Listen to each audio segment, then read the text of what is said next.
Hey, hello YouTubers, this is Frosty the Dragon, and I thought I'd finally get started on the Raptor playthrough on the medium difficulty. If you're wondering why this took so goddamn long, it's very simple really. First, low energy due to so much schoolwork. A counting degree is tough. However, I think it represents one of my best chances of getting anything in this economy. Second, the dilemma I covered in the other previous video, how I've got too many online games I'm trying to play at once and I really need to taper off. The third problem is one I haven't been cluing you in on, but probably explains why a lot of my videos have been late as of late. Simply put, let's just say the rest of the floor has been extremely rowdy and noisy, and I can't get recording done under those conditions.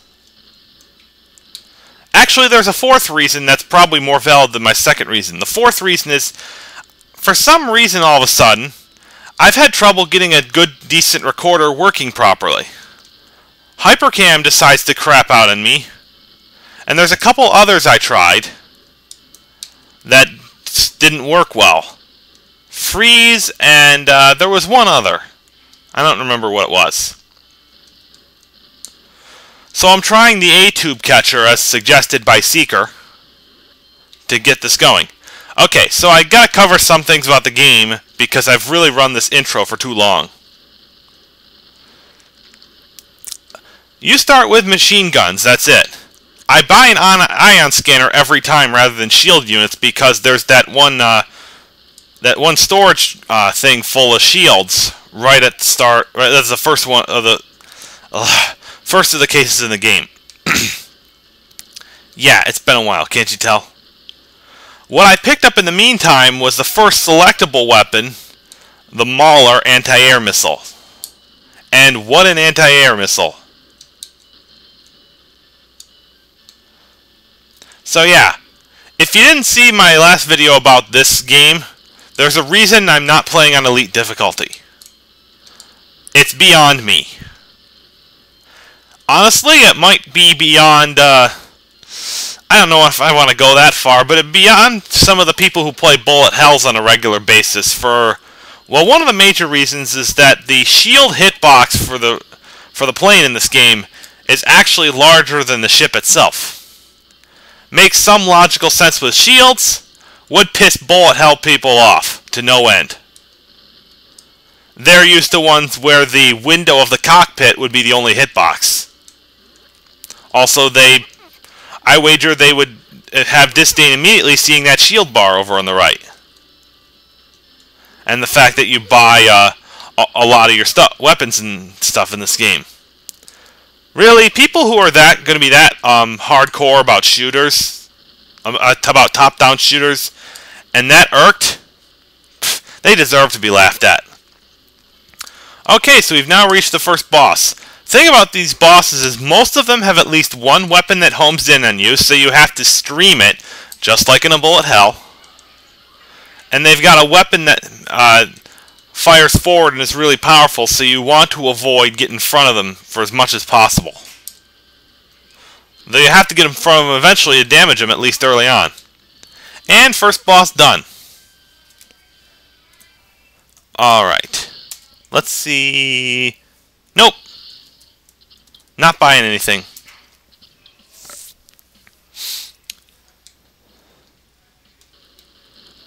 I should have enough shields to go through here.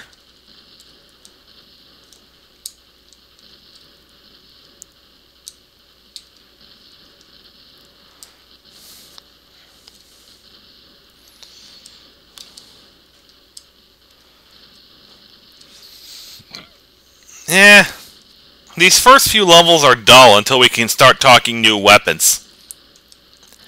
And since this is the 2010 edition, which actually runs in Windows 7 without help. Problem is, it restricts what I can record with, like I said. Ah, that's right, Fraps did not want to work with this game because of that. Oh well. Ah, there's my shields.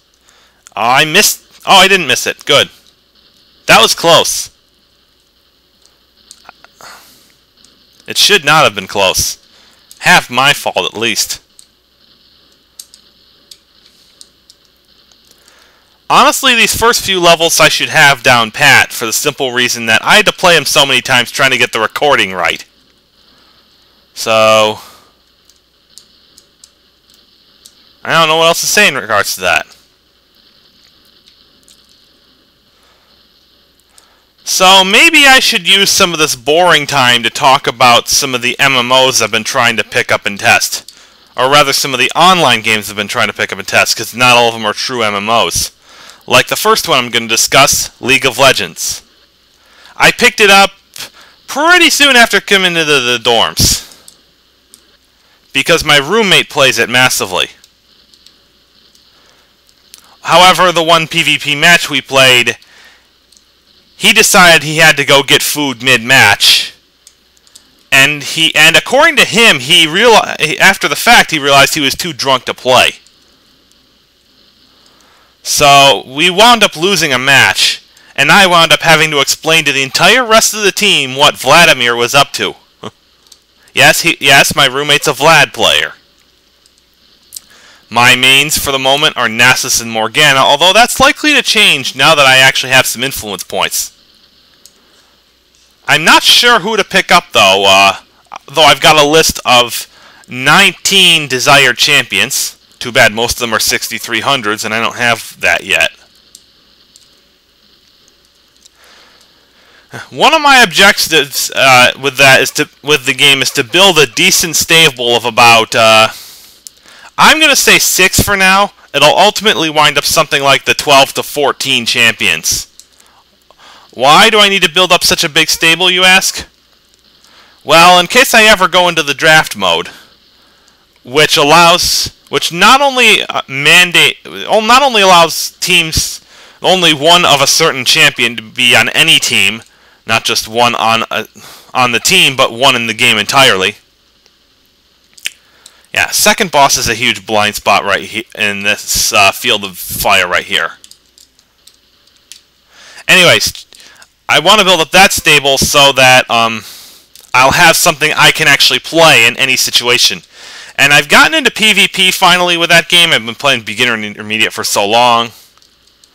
I actually think PvP is easier than intermediate in League. What about you folks who've actually played? I'm buying one of those.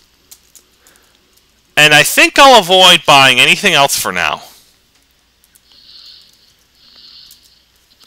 Okay. Really, enough of the online game discussion. I just realized how much of the video it's taken up. But these first few levels are just very blah, very dull. Simply because they're the shareware versions levels, and I played these to death, at least on easy. So veteran is not looking like much of a jump, at least not yet. Maybe towards the later parts of this set of levels, I might actually get some interesting things to say. I just have nothing right now. Nothing. And if you're going to whine about me talking about random stuff not related to the game during my talkthroughs, Kako can get away with doing that for Serpent Resurrection. Why can't I? Okay. What I just picked up was, well, I gotta get the name. I want to call them Badger missiles. What I do know for sure is that they're anti-ground. And I really messed up a good opportunity to use them. So, I'll switch to anti-airs for this.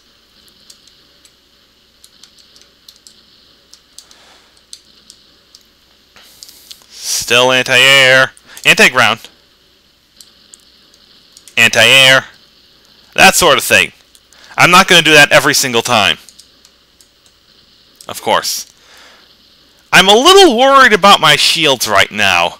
And in case you're wondering, if you get to critical shields, you start losing stored weapons and parts and the like when you're hit further.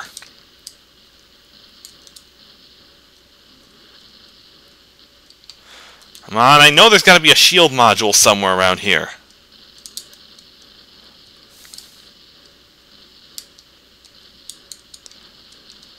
That's the place to use air to ground.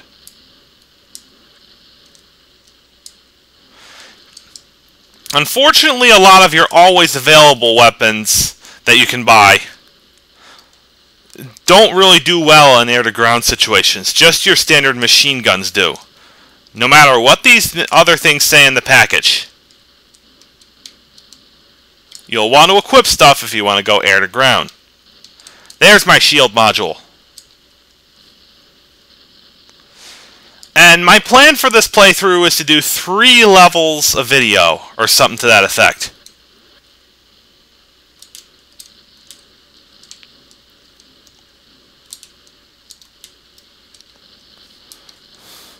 Two missiles probably would have gotten that one.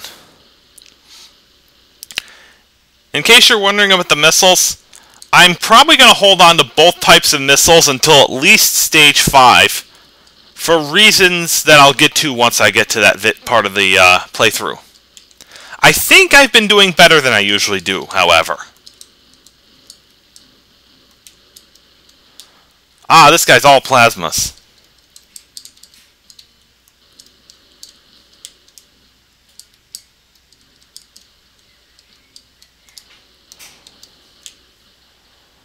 Alright, stream it down.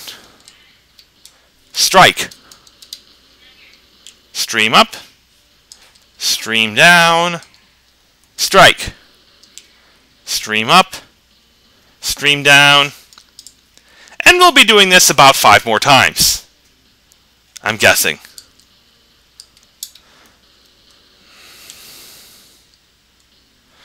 Anyway, it's about the end of the 3rd level, so I'm just going to say the piece now. Yeah, I'm hoping you enjoy this first video, and I'll be getting to something I'm hoping this weekend for this. Buy one there. I'll have to check. I may get this item next time, and I'll explain it then. But otherwise, this is Frosty, signing out, and have a good one, folks.